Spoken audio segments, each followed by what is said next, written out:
Hello to all of you. My name is Lutfi Rahimi, and today we're going to talk about World Bank's Development Update, which is released twice a year. It contains some very crucial information about macroeconomic indicators and many other aspects of the economy in Afghanistan. Estimates in the Afghanistan Development Update are used at different policy circles and informs decision making. So today we are going to discuss the April 2021 Afghanistan Development Update that was released recently. I have distinguished panelists here with me. Head of the country director for the World Bank office here in Afghanistan, Henry, is with us. Mr. Kabiri is with us, Nazir Kabiri, who is the policy deputy finance minister for policy. And we have Tobias Haq, which is the senior economist and the lead economist here in Kabul. And also Mr. Cesar, who is the senior poverty economist. So we will discuss the findings of the ADU today. Welcome to all of you to this discussion. To just give you a little bit of context about a number of indicators and a little bit about Afghanistan before I get into the questions.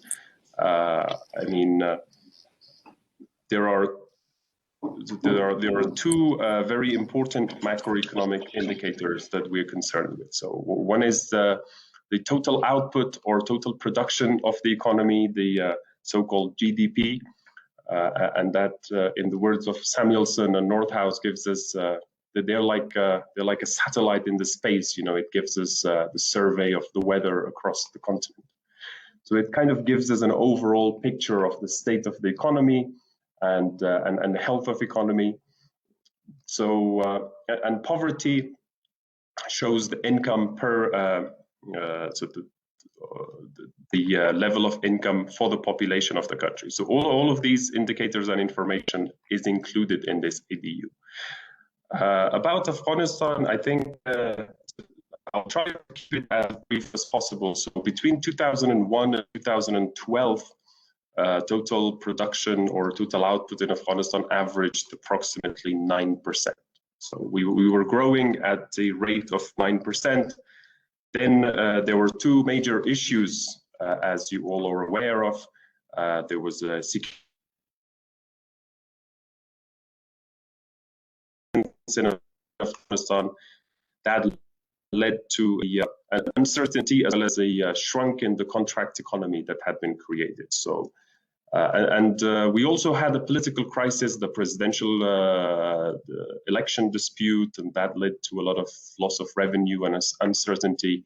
So these growth rates kind of fell down to an average of 2%. And since 2012, we've flattened and we've averaged at around 2% to 3%. And here we are in we're going to talk about the 2020 estimates. On the poverty side of things, we had, to put it smoothly, we had a strange puzzle here in Afghanistan. While we had these 9% GDP growth rates, poverty was increasing. It was 39%, if I am correct, from the ALCS, from the Afghanistan Living Conditions Survey in 2012 and 13, and then it went up to 54%, and then estimates or early estimates in late 2019 and 2020 were that poverty was increasing a lot more. And there are some figures from other international institutions as well. So with that kind of backdrop, it is important to measure these indicators. It's important to have this information because it informs the right type of policy making, both fiscal and monetary. So it kind of allows economists, businesses, and all other concerned stakeholders to analyze the impact of these policies, as well as economic shocks, which brings us to 2020, right? So we had this COVID-19 pandemic. It was a global shock. It affected all countries, including Afghanistan.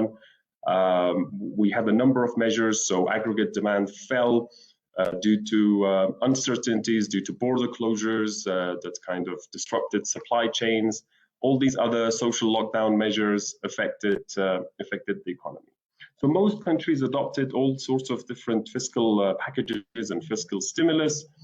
Afghanistan as a country is limited in its fiscal space and options.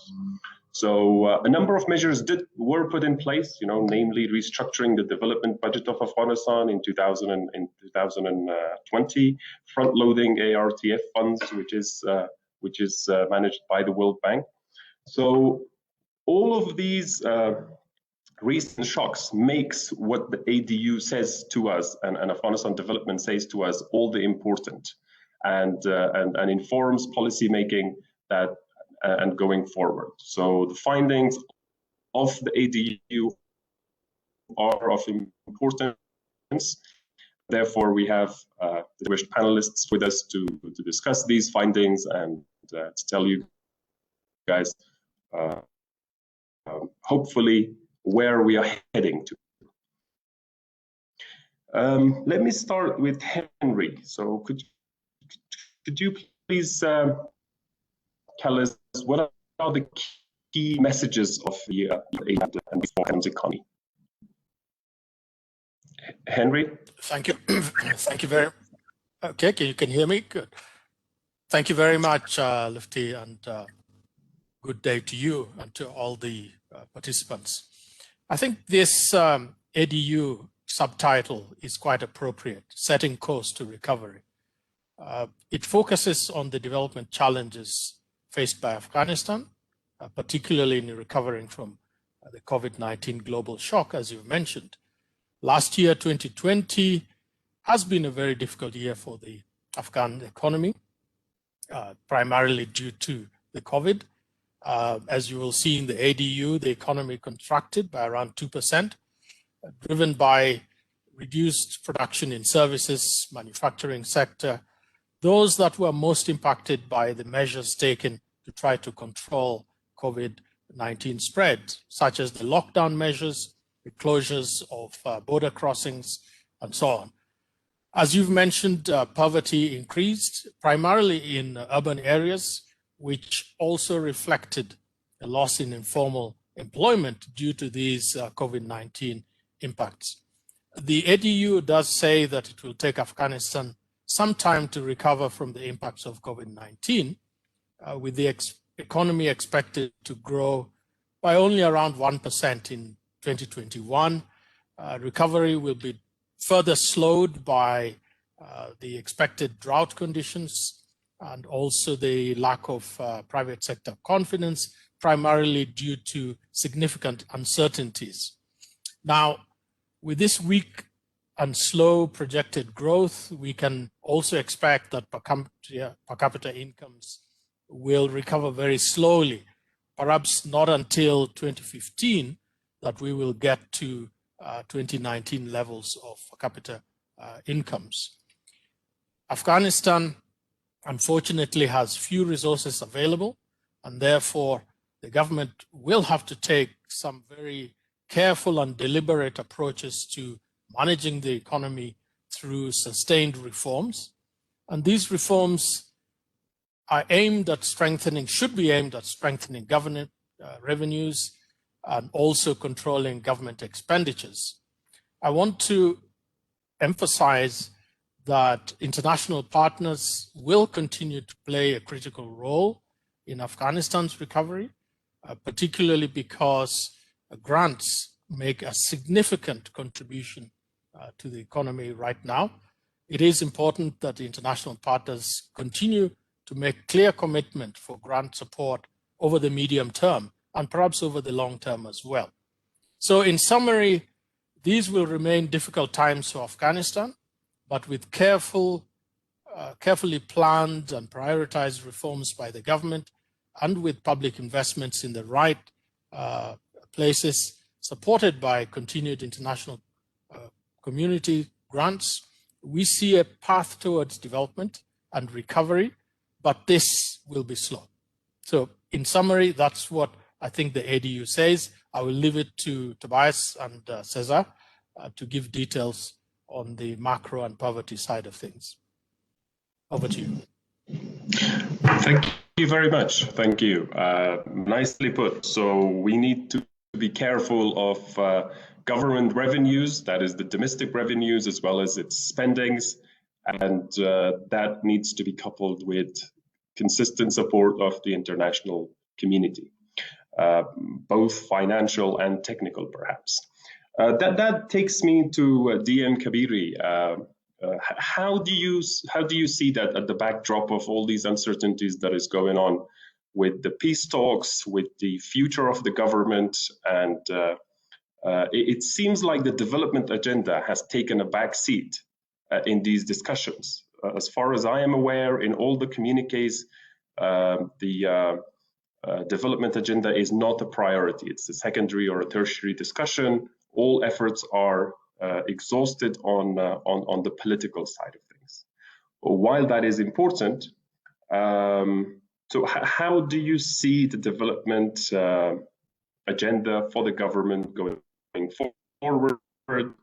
How do you see the policies, namely with regards to those spendings and revenue collections that Henry was speaking about?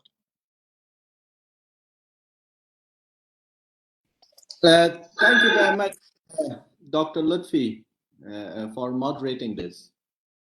And I thank the World Bank, Dr. Kirali, Tobias Heck, and Cesar for putting this together. It's a pleasure being amongst you here, representing the government in this way, stimulating discussion. With respect to the context that you put forward, Mr. Lutfi,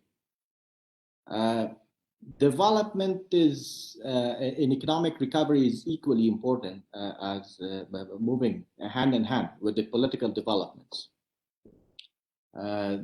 This country will not fall apart politically and from military's point of view, but at the same time, economic reform and continued international grant will sustain, coupled with the reforms and the revenue as well as on the expenditure side. With respect to the priorities, and before that, I am grateful to the Americans for their new pledges of around $300 million. That is a sign of international community support to Afghanistan, and it means that the international community is not burning the candle from the both ends. So with this, in terms of the priorities, development policies and priorities, delivering on the basic needs to the people, building consensus with the citizens, and at the same time advancing Afghanistan, which means increasing our productive capacity and collecting revenue to invest and help our entrepreneurs to grow. This is at the heart of our policy.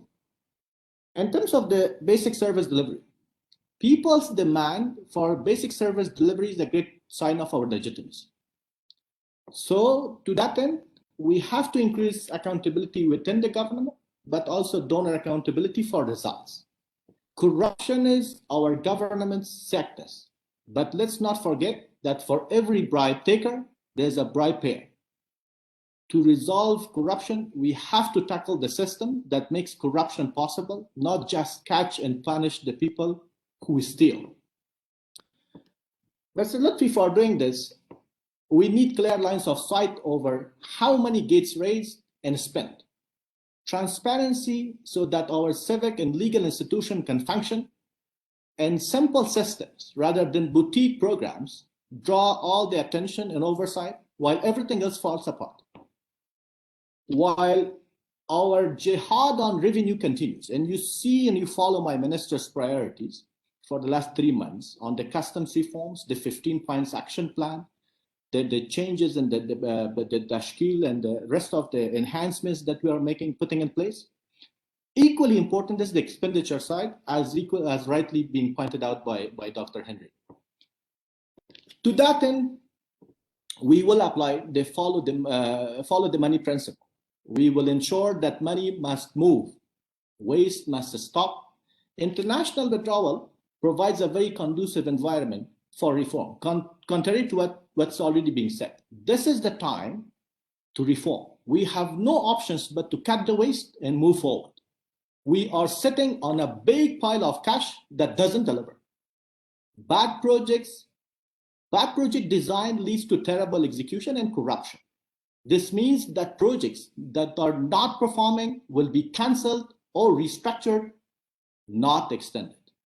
So that is where the fiscal space comes. As President Ghani said, fragmentation is our enemy. We need to do less to do more. There are too many unrealized grand plans, too many small projects that eats up time but don't deliver. So again, our short and medium priorities are now all about focus and delivery. Let me say it again, focus and delivery. We will also remain committed to regional integration. Trade and politics are two sides of the same coin in this region. Finally, we want to build our knowledge sector. Biruni is just one think tank, albeit an outstanding one. We have dozens, if not hundreds, of superb, well-trained Afghans in our think tanks, our universities, and our private sector who can help the country design policies and the strategies for our development. MOF's Economic Policy Unit is deeply committed to using these skills. So you count on us, on calling on you and other colleagues for the advice and discussion. I hope that to some extent answers your question, Mr. Lutfi. Thank you very much. It touches all the key ingredients, basic needs and spending on productive sector. Those are the short-term / medium-term objectives. So let's get into some of the details, as I was mentioning earlier, and Henry also pointed out that what is being said in the ADU. Let me start with Tobias. Earlier estimates showed that there would be a much higher GDP contraction by the World Bank, by loads of other stakeholders who are in this business, so to speak. Current ADU contraction estimates show 1.9% contraction. What are the factors? It is a good news. Don't get me wrong. We are happy to have less contraction, but it makes one wonder why the estimate is so different to the earlier ones that we had. Thank you, Dr. Lutfi, and pleasure to be here and to be speaking to all of you. Look, I mean, I think economic forecasting is always more of an art than a science, and I think that what you saw over the past year especially really shows a kind of fundamental principle of economic forecasting. And that is your forecasts are only as good as your assumptions.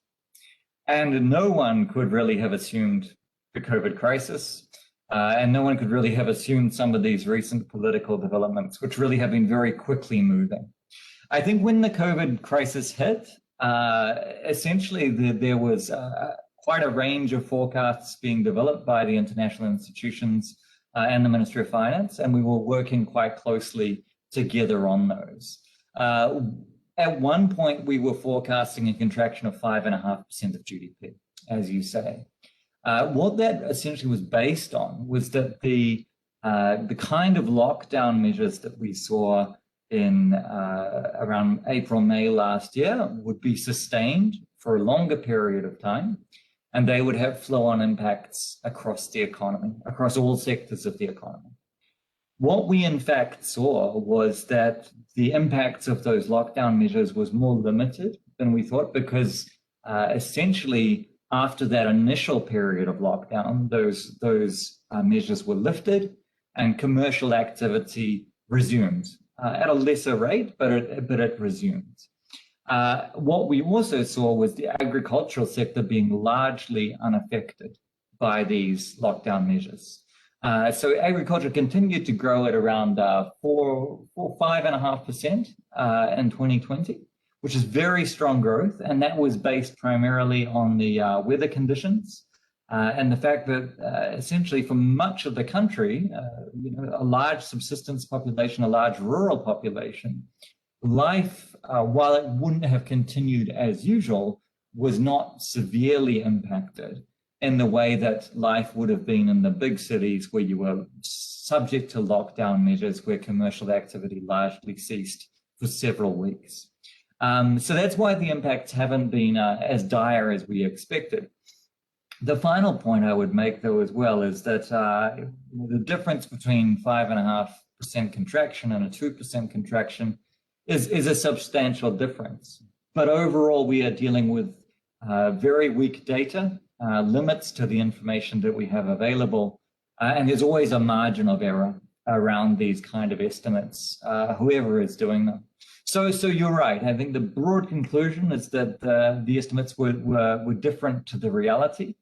The estimates were not as severe as we saw, but this has been a major shock to the Afghanistan economy, whichever way you look at it. And I think if you look at the IMF, World Bank, Ministry of Finance projections now, we're pretty much aligned on the severity of the impacts. Thank you, Tobias. Indeed, there is a weakness of data, and like you said, your predictions are as good as your assumptions. I do hope that these are closer to the accurate level of contractions than earlier estimates. Surely it is a good news for all Afghans to have come out of the global pandemic shock less affected than others, let's say. Let's get into the poverty estimates as well so poverty estimates from the ADU shows, and I looked at the source, uses the NSIA data, right? The National Statistics Information Asset. That's correct. So this is more to consider. These estimates show that poverty has declined compared to since 2016, I suppose. Two things come to mind. Income per capita has been declining in Afghanistan, and how does that lead to a poverty reduction? So this seems like a puzzle to all those who understand the language of economics, let's say. And secondly, about data comparability. So is the data we have today, all the estimates we have today, are they comparable to 2016 and 17? Because if they are comparable, and if we have declining income per capita, how is it that we ended up with lower poverty rates? Again, very good news, but makes one wonder. Thank you for the question, Lutfi. And actually, it's great to have the chance to participate in this panel and share some of the analysis that we have conducted at the World Bank. Let me go straight into your first question. The latest estimates for poverty we have for Afghanistan for 2019-20 are 47%, which, as you mentioned, is lower than the peak observed in 2016-17, or are close to 55%. But it's also important to keep things in context. This 47% is still a high value for poverty in any country in the world, even low-income countries, and actually is still higher than what it was observed in 2007-8 and 2011-12, years for which we have estimates of poverty in the mid to upper 30s. So putting things in context, we could say there was a decline, but there's still a lot of space for improvement. And what we are observing is a situation in the country with roughly 1 every 2 people actually cannot satisfy a minimum standard of living. And let me add something also to complement actually on what Tobias was mentioning about how the behavior of different sectors of the economy and how the COVID impacts probably were not that severe in the agricultural sector. What we have observed by looking at the micro data and compare the results from 2016-17 and 2019-20 is that rural areas actually has seen a decline in poverty, while urban areas, which were the ones that precisely were severely impacted by COVID, saw an increase. This decrease in rural areas actually can be associated with an expansion in agricultural output. Value added expanded consecutively in 2 years due to good weather conditions. We also have recorded an increase in arable land under cultivation. And actually, we also have evidence of increases in exports of fruits and vegetables. That all this coincide with the period on which we saw this poverty decline in rural areas. In contrast, in urban areas, that's where we actually see a severe impact of COVID, especially for the period after April 2020, when it was when lockdowns started. What we see is that a lot of people had their livelihoods impacted, but we are seeing that especially those that were self-employed or that depended on casual jobs, which as a starting point, they have vulnerable types of employment and they were severely affected. And we are talking about occupations that, for instance, can be shopkeepers, taxi or van drivers, construction workers, or street vendors, who were severely impacted by these COVID lockdowns and all the economic crisis that was unleashed when the impact arrived to the country, and that definitely reflected in an increase in urban poverty that we are observing in the survey or in the information we have available for the period after the COVID-19 crisis started. And let me just add very quickly on your second point on the comparability. These estimates of poverty, actually, I already alluded to that, are comparable to the ones for 2016-17, 2018-12, and 2007-8, which is the earliest for which we have a poverty estimate for the country. These are, just to put it in simple terms, is based on a measure of how much households consume in the country and one specific value, a threshold, which is a poverty line that is defined on how is that a typical household would satisfy a minimum caloric requirement and some other expenses added. So the method has been the same. The way in which this household consumption information has also been the same. It's a nationally representative household survey that goes all over the country for a period of 1 year, collecting a very detailed information on consumption. Over. Thank you. If I can put the two arguments back to all of the participants here. So in a way, we have two schools of thought into how the pandemic affected the economy or these daily laborers and people who don't really have any type of insurance mechanism in Afghanistan. So the first school of thought would argue that given that there's a large sector, informal sector, there are no unemployment insurance mechanisms or setups or arrangements, limited fiscal space from the government and reach, kind of has allowed these communities to develop resilience mechanisms, within the communities. So these are poverty-struck population, and they already experienced shocks, so they know what shocks are. Just another COVID-19 shock will have some initial impacts, but then it will subside and go away, which is, I believe, the heart of the argument or the assumption behind these estimates that is coming out from the Afghanistan Development Update.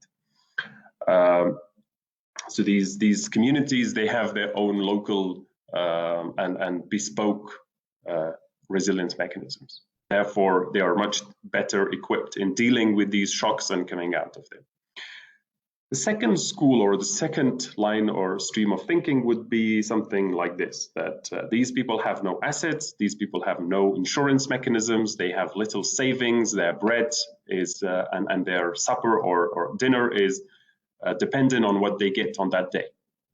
So when you have COVID-19 as a shock affecting or making them lose that bread, basically that is going to have all sorts of impact on their livelihood, from losing their income and not having any savings, all the way to long-term negative health impacts that may ensue. So, and these poor households, and of course, the high percentage of the population are poor, and that is going to have a knock-on effect on the aggregate demand and consumption, hence the contraction in GDP. So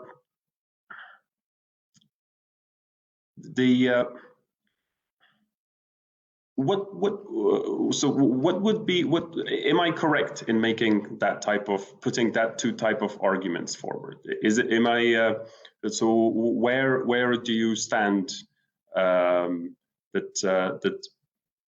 people had their own local resilience mechanisms, so they knew the risks and they somehow managed to come out of it, or if we go with the other line of thinking, then that questions some of the assumptions behind these estimates. Anyone good? Tobias, Cesar, or? Well, thank you, Dr. I mean, I think that Cesar would have a lot to say about this topic, but I think, I mean, obviously it to some extent depends on the community and the household in question. But undoubtedly, I mean, just to be very clear, I mean, these numbers are not based on assumption. These numbers are based on the observed patterns of household consumption. So what we can see with these numbers, these poverty estimates, is that households don't have shock absorbers. They don't have mechanisms with which they can deal with these kind of severe shocks, especially poorer households, so households towards the bottom of the income distribution.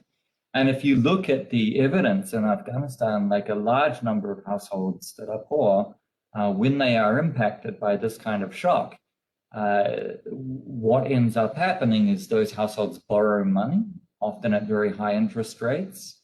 They stop investing in food, they stop investing in education, they start selling household assets. And these kind of adjustment mechanisms, these kind of shock absorption mechanisms are very negative, because what they do is they have a long-term negative impact on poverty. If you sell your household's livestock during a shock, that means that your household is going to be poorer into the future. If you stop investing in your children's education, those children are going to be poorer into the future as well. So I think that a lot of the evidence suggests that, sure, while some households may have access to those kind of coping mechanisms, for the poor households, this kind of shock is disastrous. And it's disastrous because it locks households into a cycle of poverty that can be very hard to escape from. And that is why the World Bank is working with the government and trying to put in place more and stronger safeguard mechanisms and social protection mechanisms. So when this kind of shock occurs, we can be providing assistance to those households so that they are not dependent upon these negative coping mechanisms, then that can lock them into long-term poverty. But Cesar, I'm sure, would be able to provide much more detail on this. Thank you, Tobias, and thank you, Lutfi, actually, for that point. I think Tobias has mentioned, I think, already what is important here. I think that when you were describing these two schools of thoughts, what did resonate with me was, what are the impacts in the short term and how households can deal with these impacts? And on the other part is, what are the impacts in the medium term and how this is actually going to make more difficult for people 3, 5, 10 years from now actually to escape or to sustain if they escape poverty via on top of that. On the first part, definitely there exists mechanism, but that is not enough. there are many countries in the world that have shown, for instance, that cash transfers targeted to the very poor play a very effective role in assisting them in situations like this. And it also creates an initial point to build resilience to these households, especially the ones that are very at the bottom of the distribution. And on the second side, on the medium term, once these immediate impacts have been ameliorated and households can start thinking again about sending kids to school or investing in health or investing in entrepreneurial activities that can increase their earnings, it's going to be important to continue addressing these structural issues.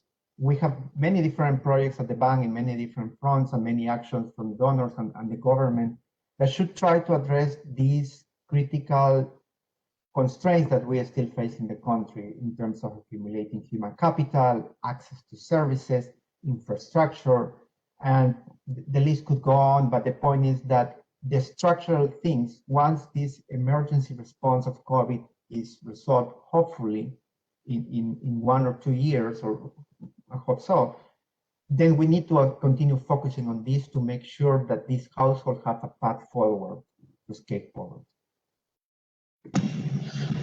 Thank you. Which actually brings me to my next question, which is more directed at DM Kabiri and Dr. Henry.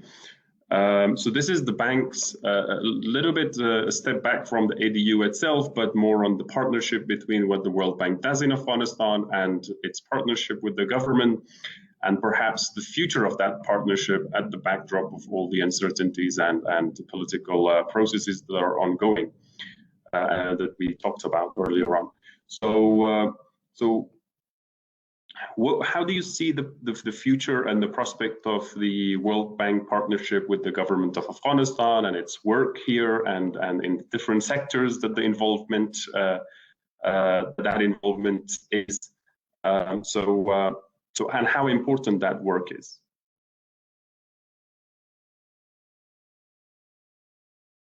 DM Kabiri and Henry, yes.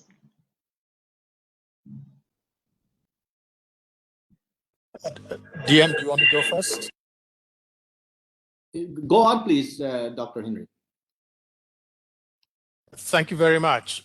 I think the important issue to recognize, first of all, is that the government has a well-developed Afghanistan National Peace and Development Framework, the second program, ANPDF2, and we have used that as the basis for developing our own program to be financed through ARTF, the Partnership Framework and Financing Plan for the next 4 years, PFFP, as we call it. We like using acronyms, so I hope listeners will bear with us on that. Now, the key element here is that we have a range of projects or programs, let me put it more broadly, that will support what has been specified in the ADU. If I can just take a step back and say, for example, that in the PFFP, we will be focusing on supporting basic services. By that, I mean in health, education, water supply, food, agriculture, that is, and also basic infrastructure services, energy in particular, and rural roads. Now, on the livelihood side, we will also, through our programs, be supporting the poor in particular. We do have a program that we call REACH, which will supply food to the ultra poor. We have the Citizens Charter, the government's program, as part of its national priority program, which will continue to support community-driven development in rural areas in particular. On agriculture, we have a program that is targeted at supporting increased production in rural areas, particularly during COVID. We're calling that the Emergency Agriculture Project, EATS. And of course, we have water supply and sanitation, and we are planning other programs that will support rural roads through cash for work programs. So essentially, we are designing our medium-term program around the ANPDF2, the government's development framework for the next 5 years, together with partners in ARTF, We see this as a partnership, not just one side doing its own. We take our cue from the government's ANPDF2, and then we tailor it to the circumstances and requirements of the donors, including the World Bank, under the ARTF, and also under the International Development Association, or IDA 19 financing. Let me pass to DM Kabiri at this point. Over to you. Thank you. This is an important and strategic question. In terms of the economic recovery and government's perspective, and also those of the priorities, things have changed. 2021 is not 2016. As I said, we are further focusing on basic service delivery and budget reform, so we deliver. It is difficult, but not impossible. Globally, a recovery has started, and that will help Afghanistan. However, it would be naive to say that war and conflict are not large economic deterrents. So the answer depends on us.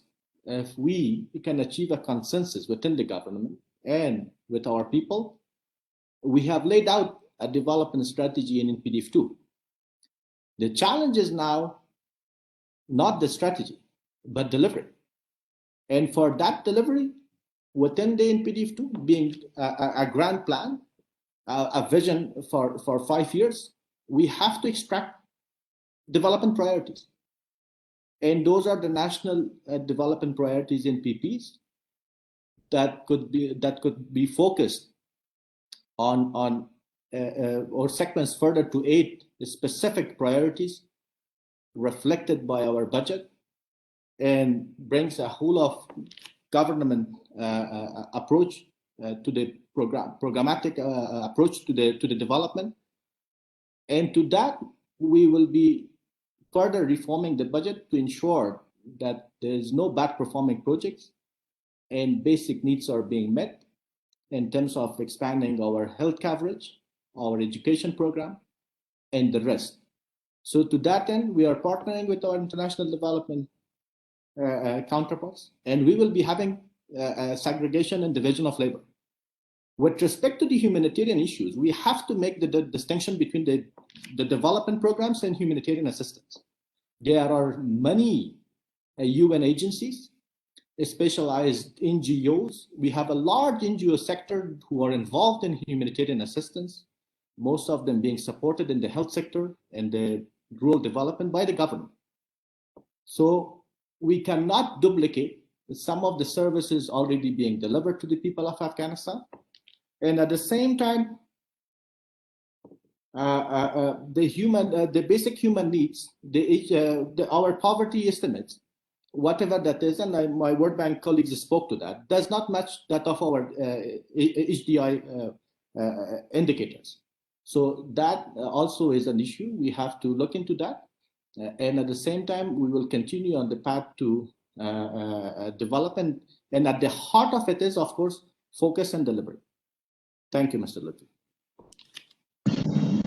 Thank you, DM Kabiri. As rightly put, so service and delivery. Delivery is the challenge. Also, I would like to thank Mr. Henry for joining us. I think he has another meeting that needs to attend, but we will continue. As a final question, and also on that note with the challenge on delivery, how do you, so then this question is to all of you, so how do you see the economic recovery? How do you see the path forward from a technical as well as political point of view? There are a lot of unanswered questions. The US and NATO announced that they are going to withdraw from Afghanistan, and by September, if that is going to happen. And although the commitment that the financial commitment will continue and support will continue for Afghanistan, but still there are very, very big questions that remain unanswered. So how do you see going forward with these unanswered questions. We could start with DM Kabiri and then. I think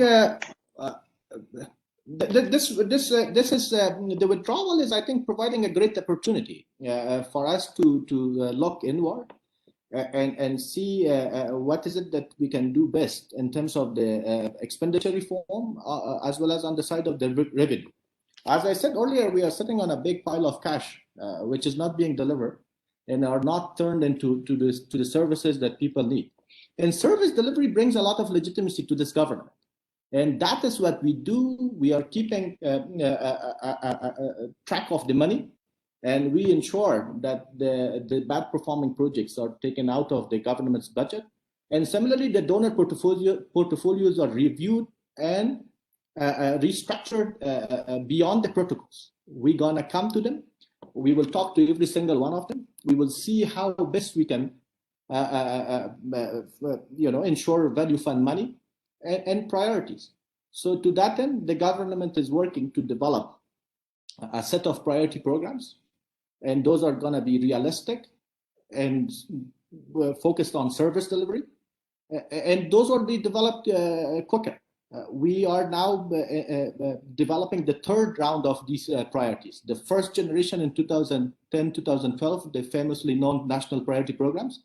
The second generation, 2014-2016, we are adopting the lessons learned. We will be ensuring that every single development project must be processed through the public investment management system, through the filters. So the auction-based budget will be transformed into a policy-driven budget, and our policies are very specific, and we will not be losing our sight with respect to the basics and also simplicity.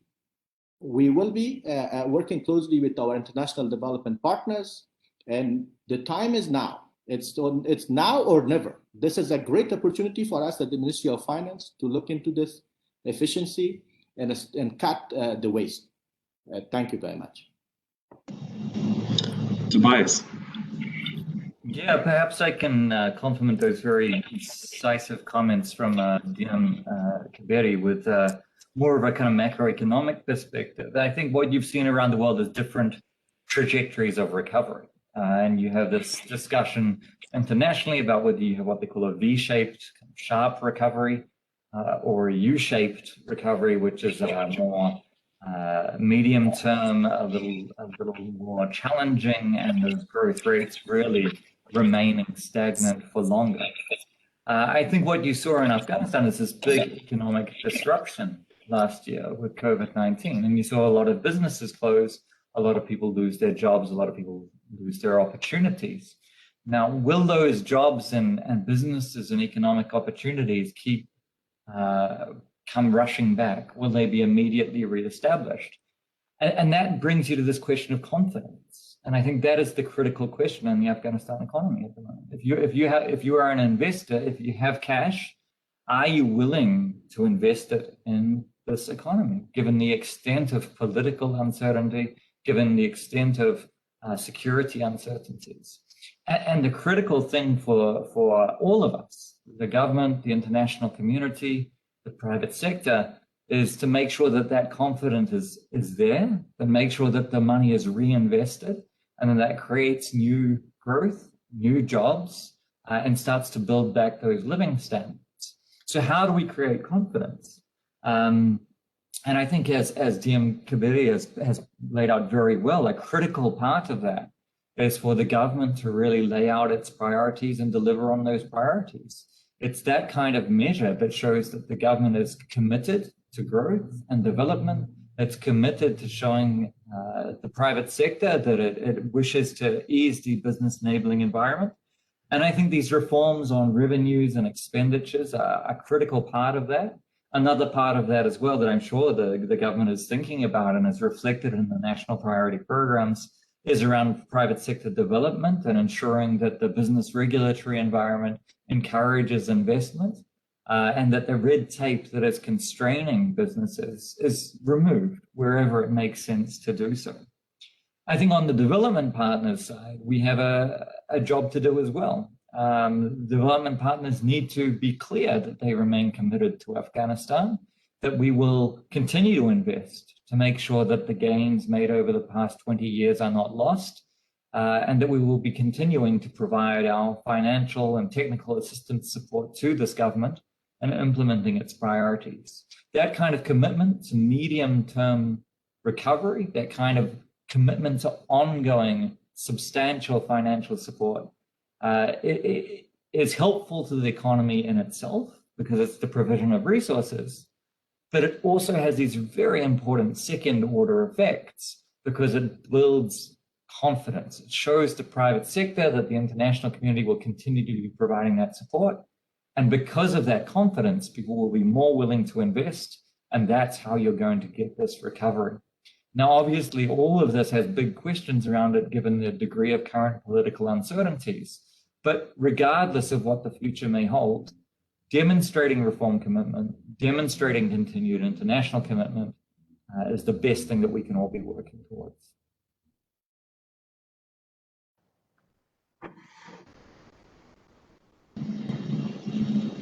Yes, Cesar, would you like to add something or? Thank you, Lutfi.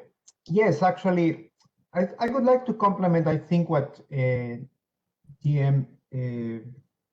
Kaveri mentioned and what Tobias mentioned. I think it was quite comprehensive. I want to add something from the perspective of the households. What is going to be important for the future too, and to see the conditions, the living conditions of households improving. And I think if we look by separate, we start by rural areas. We're talking about some certain improvements, but still large depend on agricultural sector and in activities that are at very low productivity. They can make very little money of what they do, and probably they can improve a little bit and has a big impact, but still, by and large, agriculture in Afghanistan is still of low productivity, as I was saying. So investments that can help households to have higher yields, or investment in infrastructure, or opening markets, or any other of these activities that can support this particular industry is going to be critical for the medium term for having realistic expectations of a substantial decrease in poverty, especially in rural areas. And the second thought is actually more about the cities. We have to keep in mind that although the majority of the population in Afghanistan, I was saying 3/4 roughly live in rural areas, 25–30% live in cities. Cities are centers that are going to continue attracting population in the coming years. Remember, Afghanistan is a very young country, and we have a lot of people entering the labor market every year.